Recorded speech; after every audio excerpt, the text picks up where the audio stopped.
My name is Anna, and I am 62 years old. I never thought my life would turn out this way alone, writing my own story after 35 years of marriage. I used to believe love was enough, that marriage was forever, that growing old together was a promise written in the stars. But I was wrong. The end didn't come in one day. It crept in slowly, a little blame here, a little anger there. At first, I thought it was normal. Every couple fights. But soon, something changed. He began working late almost every night, and I sat alone at the dinner table, waiting for him to come home. When I asked why, he snapped, "I'm tired, Anna. Don't start again." His voice was sharp, and my heart felt heavy. We started arguing about everything: money, our grown children, trust. I felt he had stopped listening, and he felt I was never happy. Days passed in silence, nights in anger. We stopped smiling, stopped holding hands, and then came the night I can never forget.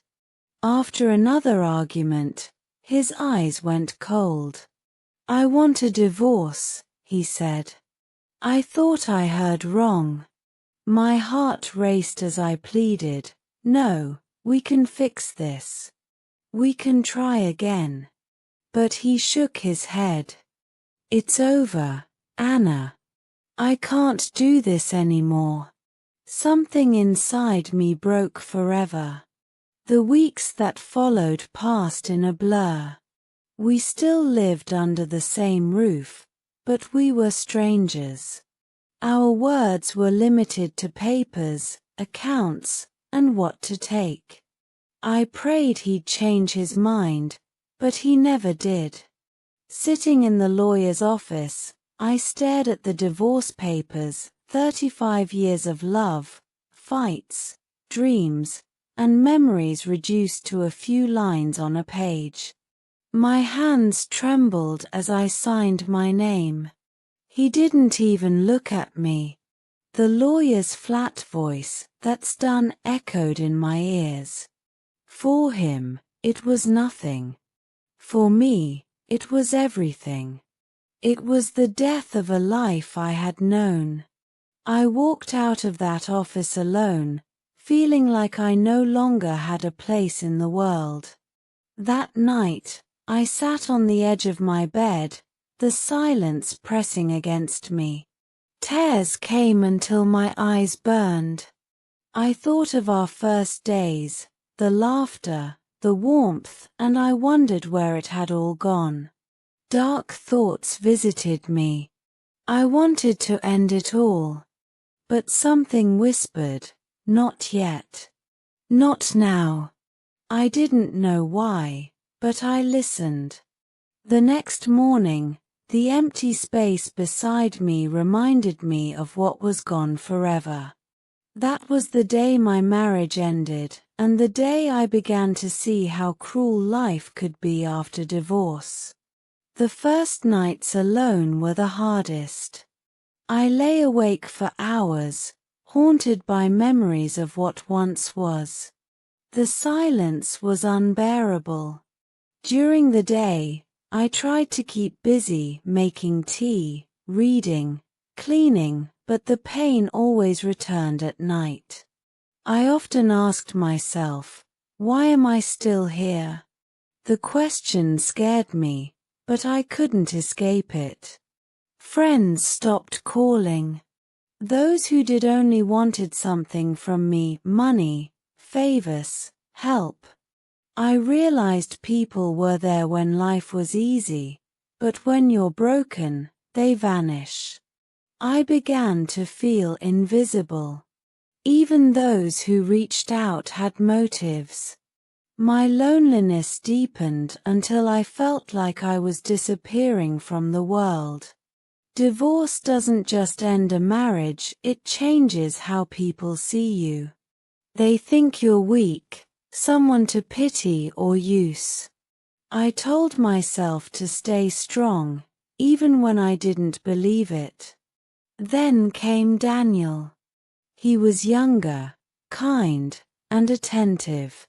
For the first time in months, I felt seen. He listened, made me laugh, told me I was beautiful and strong. Slowly, I let myself believe in love again. 6 months of hope followed. He talked about marriage, and though I was nervous, I said yes. A week before the wedding, he told me he was struggling with bills. I gave him money without hesitation. But on the wedding day, he disappeared. His only message was, "I'm sorry. I can't do this." The shock froze me. I sat in silence, staring at my phone, my heart shattering once again. The pain wasn't from losing money, it was from realizing I had been used. Betrayed by the one person who made me believe again. In the days that followed, I shut myself away. I couldn't face anyone. I felt foolish and broken. But one afternoon, at the market, I saw my ex-husband. Time had aged him, but his eyes were the same. We exchanged polite hellos, and though we didn't talk long, something stirred inside me, a strange comfort. A week later, we met again at a cafe. We talked about life, our children, and eventually, the pain we had caused each other. For the first time, we were honest. I told him everything about Daniel, about my loneliness. He listened quietly, then said, "I'm sorry, Anna.